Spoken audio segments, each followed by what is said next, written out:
in interesting times. Today's stories. Current reduction of post-secondary tuition fees in Ontario to be extended for an additional year. Pfizer-BioNTech COVID-19 vaccine now authorized for use in children 12 to 15 years of age. Alberta Premier Jason Kenney says he's been threatened with violence over his handling of the pandemic. In British Columbia, people as young as 12 will soon be able to receive COVID-19 vaccine. New EV chargers will be installed in Saanich, British Columbia. The city of Calgary is investing to make downtown more vibrant and welcoming. Hello everyone, you are watching Eagle News Canada. I am Kathleen Cruz reporting from Vancouver, British Columbia, bringing you stories across the globe.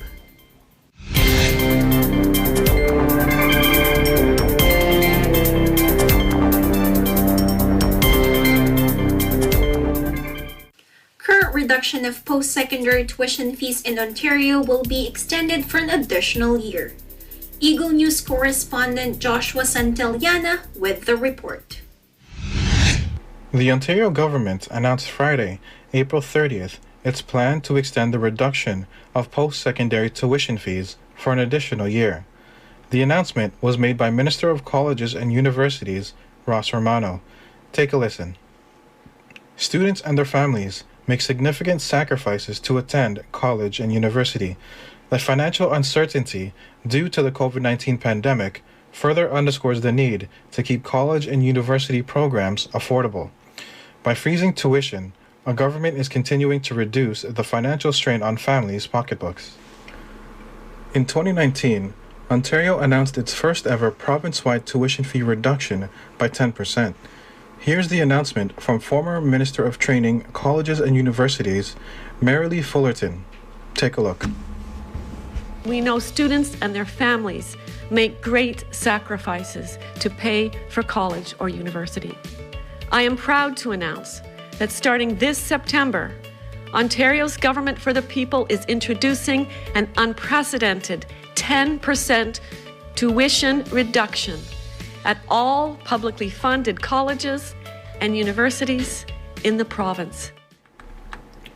Full-time Canadian students who are enrolled in undergraduate programs for the academic year 2018 to 2019 paid an average of $6,838 tuition fees.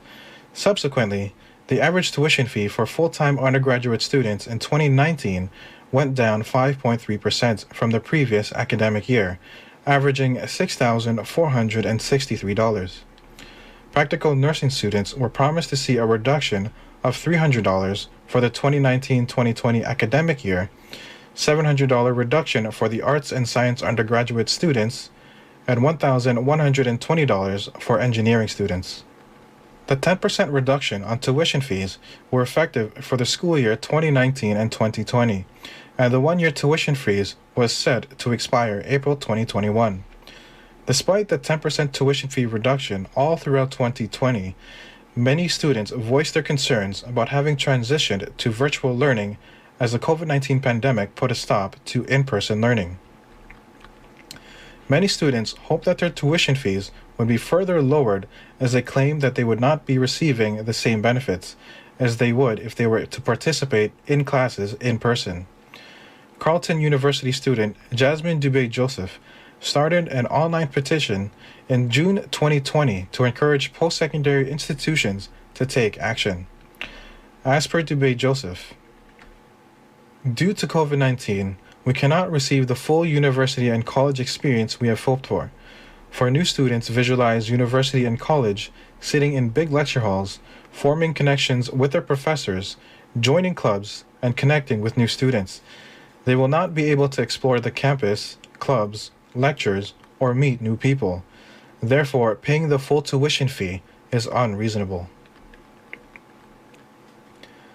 The petition gained almost 5,000 signatures, over 10,000 views, and 2,000 shares within a span of 1 month. Simultaneously, Numerous petitions emerged from other college and universities, such as Ryerson University and University of Toronto. Despite garnering widespread attention, colleges and universities did not reduce fees for online learning for the academic school year of 2020 to 2021. Dr. Claire Brett, an associate professor and chair of curriculum, teaching and learning at University of Toronto, says online learning has been around for many years and it has become more social and advantageous compared to previous years. Take a look. It's a different kind of experience and more social than actually we used to be able to do years ago. So I see that as a real advantage now. We have two different modalities that when you put together provide a pretty comprehensive learning experience. And I think you'll find that this is actually a lot less scary and weird than you might feel that it's going to be. In Toronto, Joshua Santillana, Eagle News, we live in interesting times.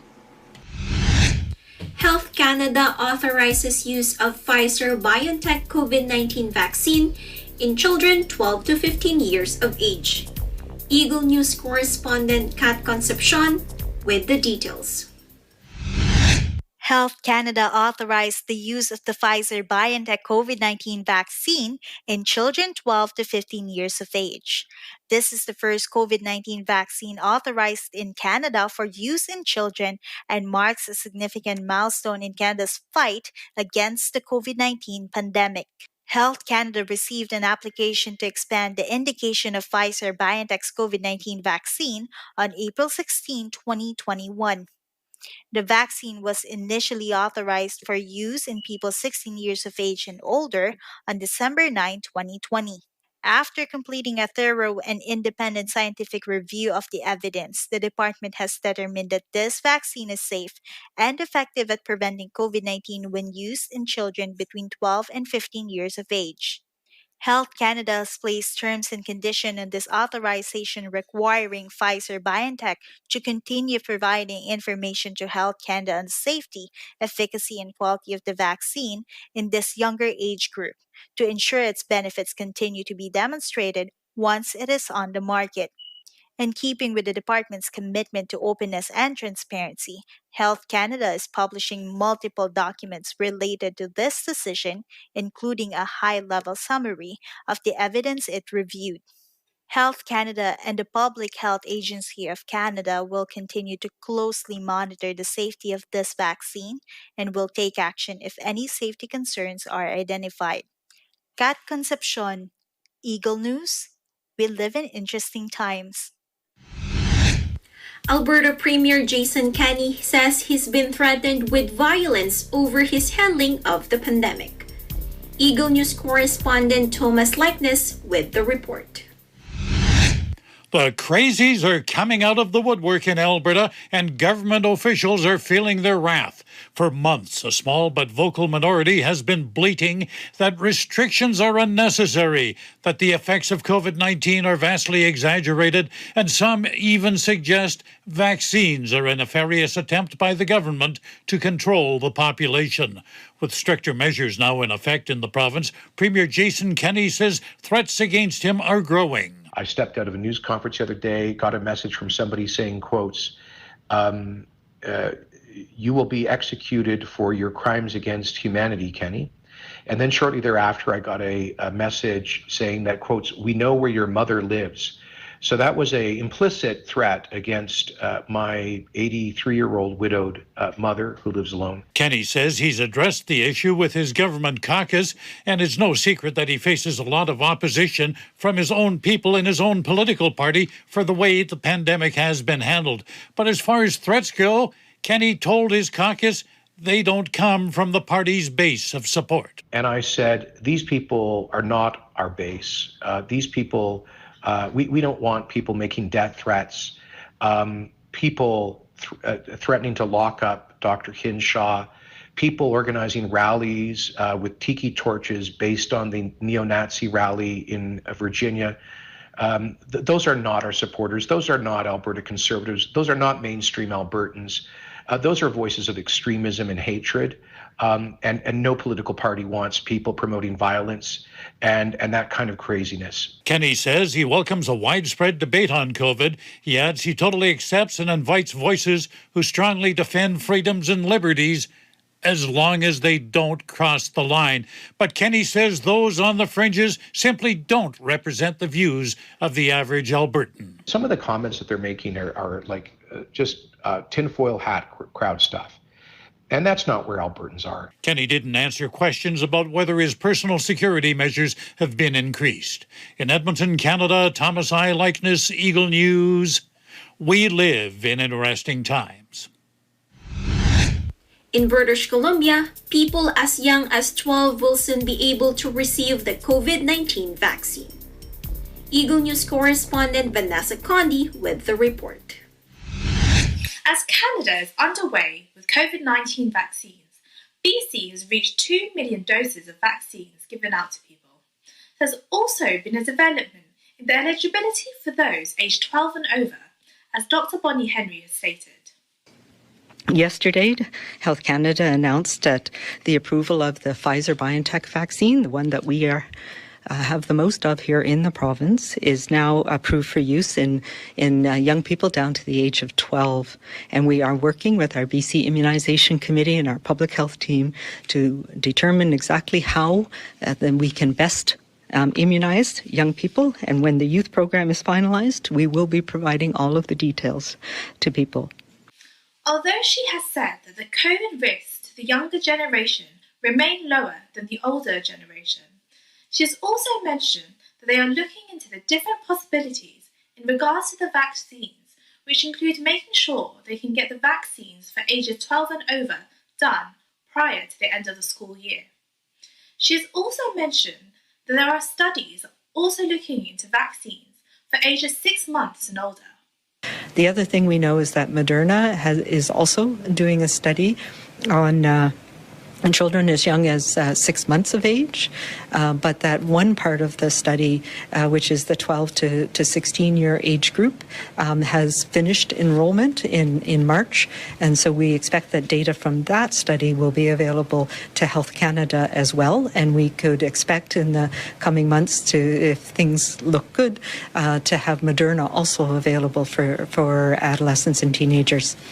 The hope is that we'll be receiving enough doses to immunise people as soon as possible. In Victoria, BC, Vanessa Condi, Eagle News, we live in interesting times.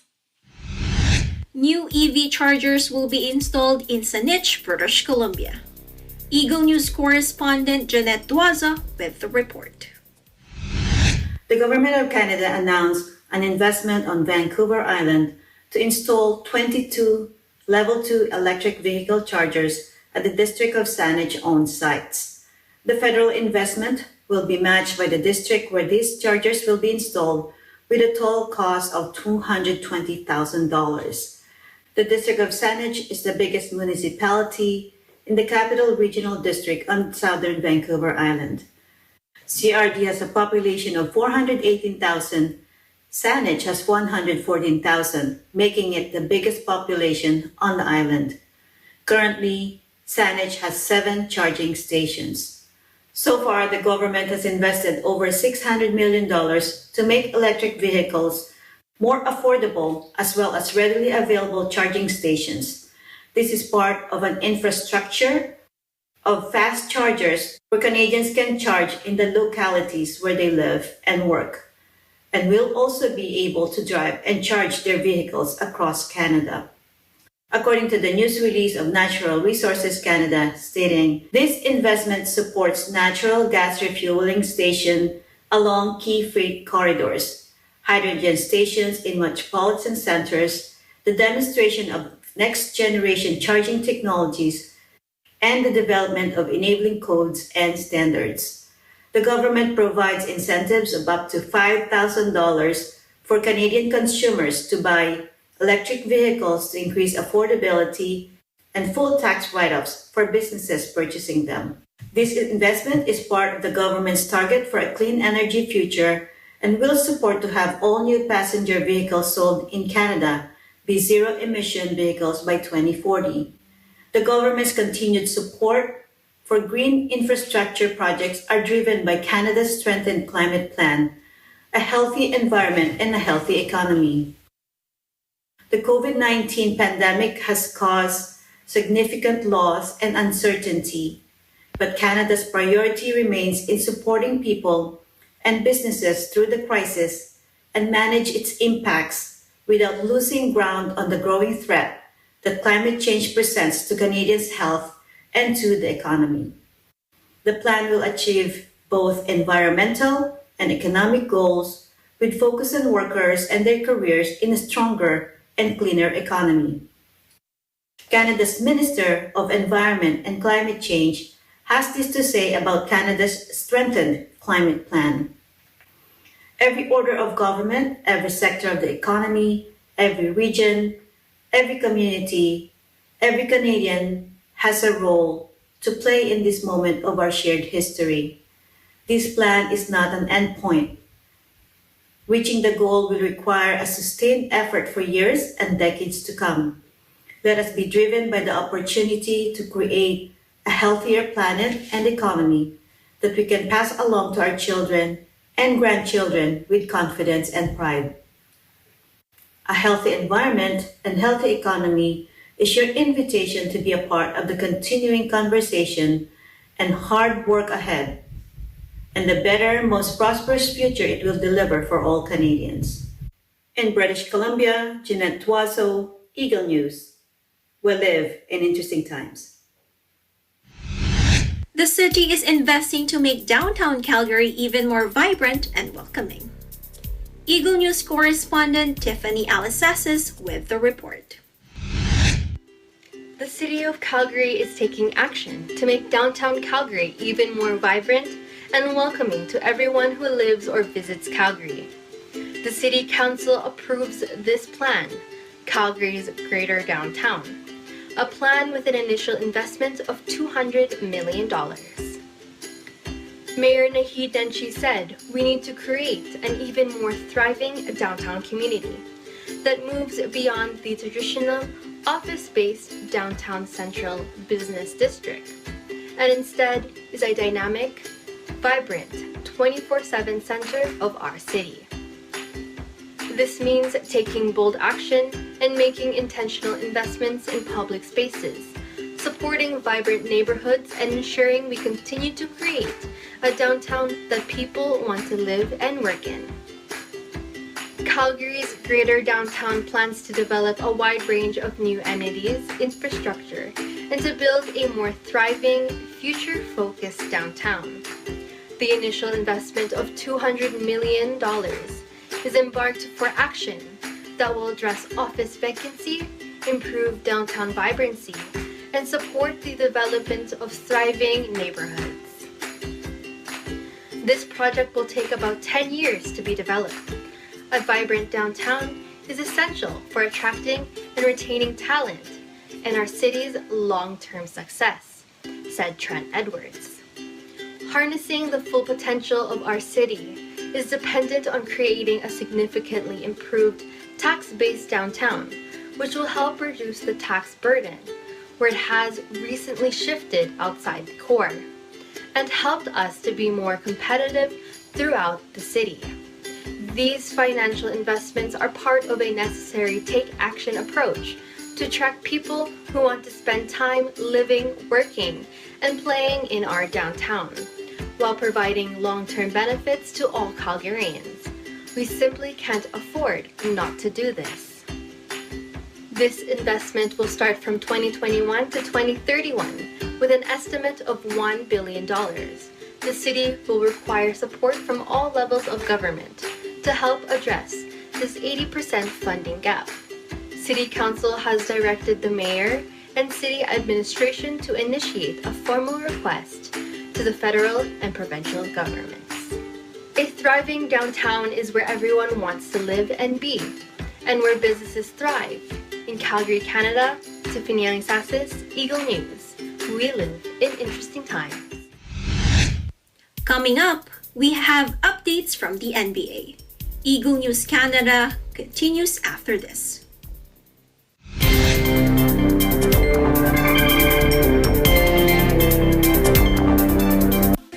factual. We have to defeat the virus everywhere. Timely information. Balanced, not only in the country, but also abroad. I'm certain of one thing. Interviews that people need to know. Watch Agila Pilipinas! A one-hour newscast of reports coming from regional hubs in Luzon, Visayas, and Mindanao. Know the important updates in Asia in ASEAN in Focus.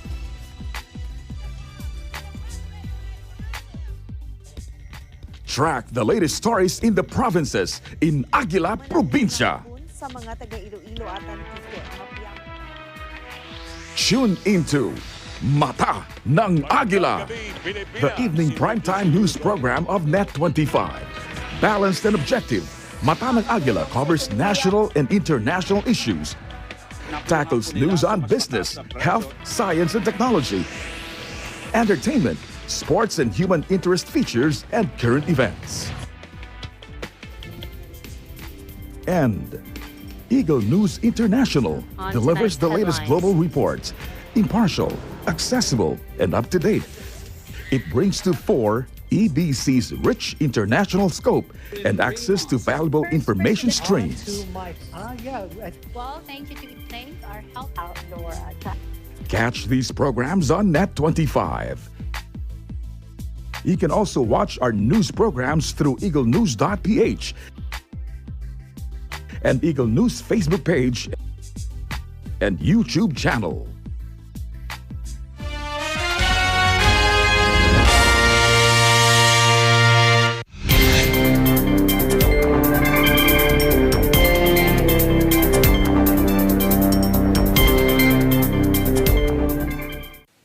Welcome back. You are watching Eagle News Canada. I am Kathleen Cruz from Vancouver, British Columbia.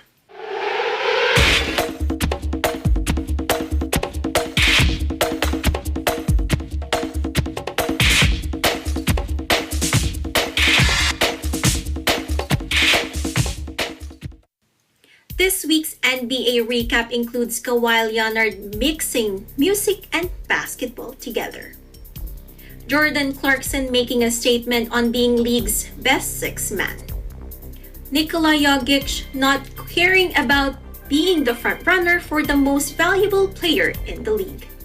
Here's Eagle News correspondent Tenny Somage with the details. Kawhi Leonard faced his old team, the Toronto Raptors, during the week. But the Clippers All-Star, off the court, had a bigger project, mixing basketball and music to support the Mambasita Foundation, the foundation in honor of Kobe Bryant's daughter, Gianna. You know, it just merges basketball and, music together. I mean, it's always been something on my mind that I wanted to do. So, you know, it's just something that could uplift our community. And, a portion of each stream is going to go to the Mamba and Mamacita Foundation. And, it's just something good for the community. You know what I mean? I've been working on a project probably for the last 6, 7 months, 8 months. With Donovan Mitchell and Mike Conley out, Utah Jazz guard Jordan Clarkson is mixed into the starting rotation. And Utah remains atop of the Western Conference, despite some minor setbacks and struggles from the Filipino-American guard. Slumps is part of what happens, throughout a long season. It is what it is. I keep my head down, keep grinding, keep taking the shots that are there, keep trying to make the plays. And when they fall, it feels good. But, I'm always confident. I'm always going to take those shots and, keep it rolling. It's just us locking in and really focusing on the small things, little details that coach puts us in. And then offensively, we just keep doing what we're doing all year, moving the ball, sharing the ball, spacing and shooting threes. But, we just got to continue to lock in on those small things, especially getting late in the year. I think we have, 5, 6 more games left. We just got to tune it up these last ones and get ready for that time. Nikola Jokic rather focus on winning games for the Denver Nuggets than be talked about being this year's most valuable player. The All-Star Center weighs in on the difficulty of this season, physically and mentally. I think it's both. Look at the next 6 games. We have 2 back-to-backs. It's tough. We as a team. That's why I think we as a team need to be really prepared for the season. When everything starts again. So it was. I'm not. Look at just our team. Look the players who get hurt. The whole. Season, I think it's we don't have some of the best players right now. They're not playing, or they're coming back. So I think it's tough. It's mental toughness. It's physical toughness that you need to fight through the season. And that's a wrap for this week's NBA News. In New York, Tenny Samaki, Eagle News. We live in interesting times. That's today's Eagle News Canada. Join us again next week as we bring stories that matter to you. Visit our website at eaglenews.net and eaglenewslive.com.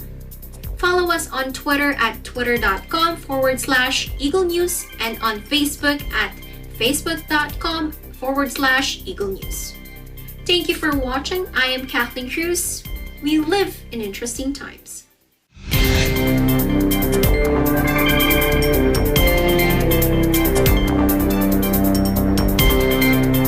Karamihan sa mga kilala nating artista, hindi lang pala hinahangaan sa harap ng kamera. Dahil maging sa pagninegosyo, sila rin ay bumibida. Carbonara kung carbonara ala Nadia. Hanggang ngayon bestseller yan. Tinry ko siya. Sabi ko, gawin ko nga. Kahit na hindi ako umiinom ng kape, try ko i-business. It's not necessarily passion for business, but it's more passion for Korean cooking and Korean food. Samahan nyo kaming alamin ang ilang recipe at timpla ng mga celebrity na talaga namang pumapatok at kumikita. Gusto naming turuan ang Filipino public kung ano talaga ang authentic Korean food, ano talaga dapat ang lasa. Yung mga stuff ko, pinagbenta ko rin sila. Naging reseller ko and distributors. Makakapag-cater na tayo to at least 3,000 people a day. Ako po, si Robin Padilla. At ito po ang ulat.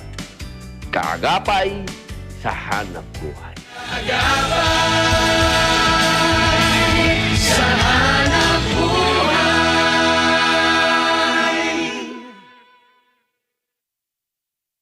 I want as many people as possible to witness my beautiful bride walking down the aisle. Hindi! Nanalo na kayong magkapatid. Hindi ako papayag na pati sa kasal, ikaw ang masusunod. Tama ba itong ginawa ko? Hindi ba natin niloloko lang si Romeo? Hindi natin kilala ang lalaking pakakasalan. Baka mamaya maging pabigat lang yan na dadalhin natin habang buhay. Akala ko pa naman, may something na kami ni Romeo. Kasi kung makatitig siya, iba. Ah! Wala lang yun. Kasi di ba nga may amnesia siya? Amnesia? Ay, may amnesia. Saan po yung office ng barangay captain dito? Ako ang kapitana dito. Bakit? Dito raw ho sa Barrio Concepcion. Galing yung masarap na tubig. Tupig ni Aling Emilia. Marcelo! Sumabay ka na lang dyan. Papunta din yan doon. Tao po! Anong kailangan mo?